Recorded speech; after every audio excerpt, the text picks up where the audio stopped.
As we start 5.3.1, it's going to be important for us to note that in this section we're still going to be talking about the ideas of infinite series. However, we won't be introducing any new types of series to talk about.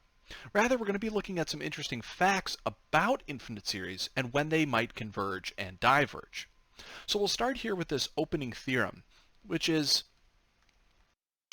states that if we have a series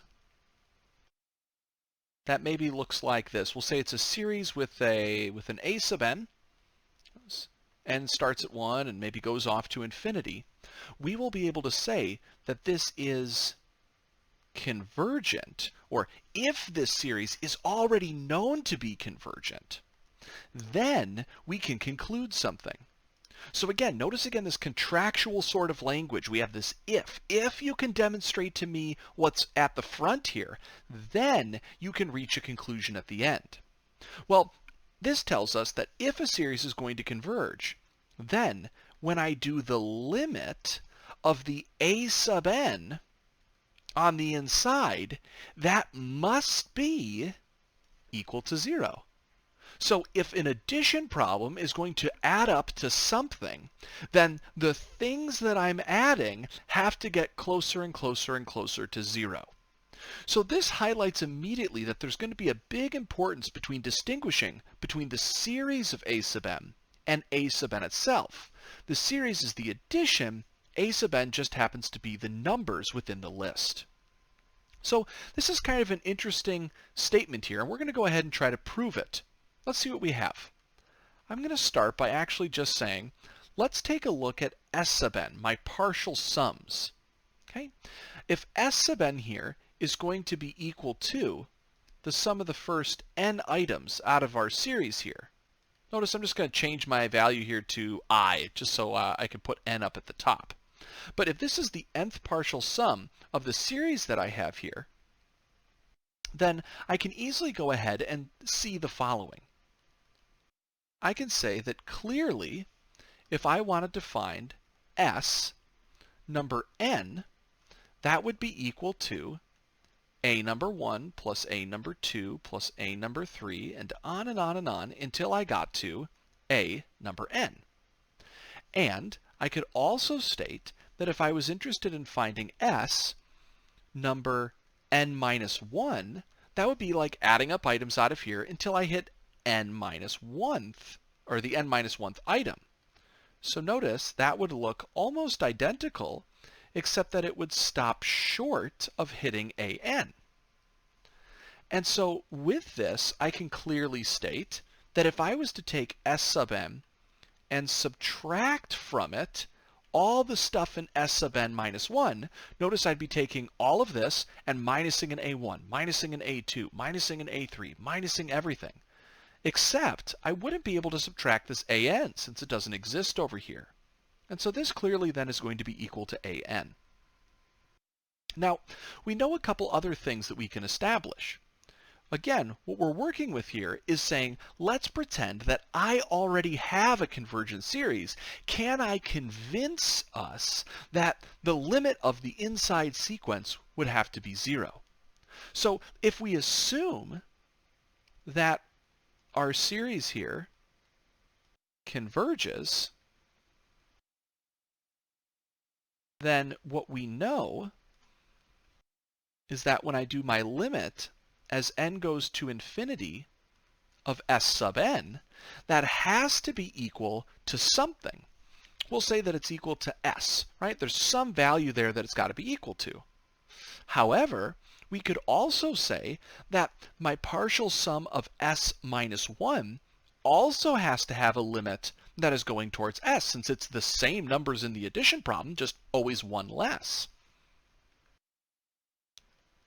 I can then say the limit as n approaches infinity of S sub n minus 1 is also going to be equal to S. But now I can go back and I can focus here on this statement that I'm underlining in red. Notice that if those two things are equal, I can say, since S sub n minus s sub n minus 1 is equal to a sub n, then I can easily say that the limit as n approaches infinity of both sides can be applied, and these things should still, of course, be equal. But on the other side, I know that I have this s sub n minus my s sub n minus 1. And then I know I can obviously do the limit of each individual piece there. So this is going to be the limit as n approaches infinity minus another limit as n approaches infinity, right? And this is s sub m and s sub n minus 1. But since both of those things are equal to s, I can easily see that what I'm going to be left with is 0 minus 0 is equal to the limit as n approaches infinity of a sub n. And so thus, I have that the limit as n approaches infinity of a sub n is equal to 0. Proof complete. So if I start with a series that converges, then by kind of playing around with my partial sums, I can arrive at the conclusion that the numbers in the addition problem had to be getting closer and closer to 0. Now, this is an important fact for us to note, but it's something that often gets misinterpreted. Notice, what does the above theorem say will happen if you start with a series that has a limit of 0?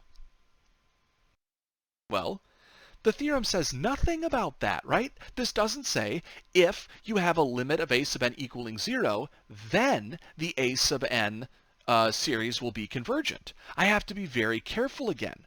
I am not allowed to flip-flop the order of these two items. That's not okay to do. I can't do that and still have a true statement necessarily.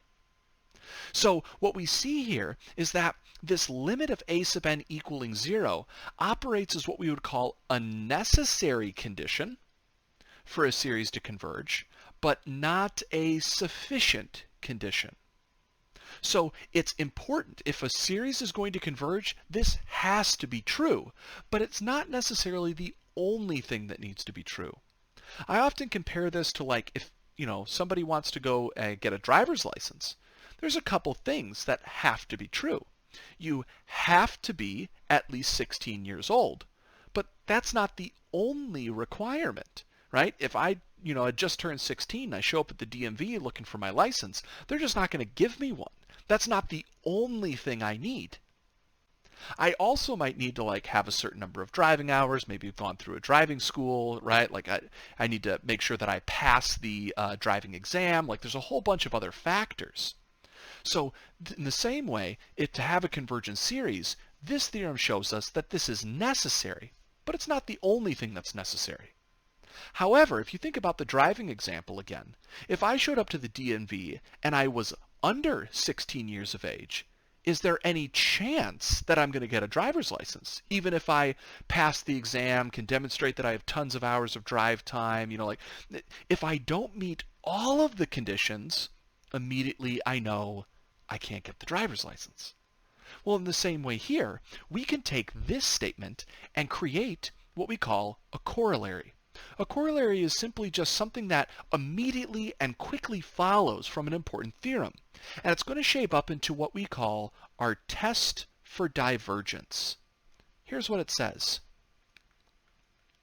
If the limit of a sub n that we have does not equal 0, which remember is a requirement to have a convergent series. If I find that this limit does not equal 0, then the series that has that sequence forming its terms must diverge. Right? In the same way that we could say if you show up to the DMV and you don't have the required age, there's no way that you're going to be able to get the driver's license. It doesn't matter what else is true.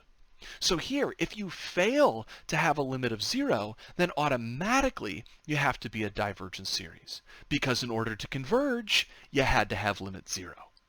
So this is a great way to quickly test to see if a series is possibly divergent. Notice this is not a test to see if the series is convergent.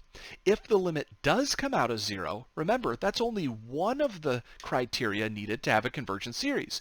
Just like a kid showing up at the DMV who is 16 does not necessarily get a license. They may not. It just depends on those other factors.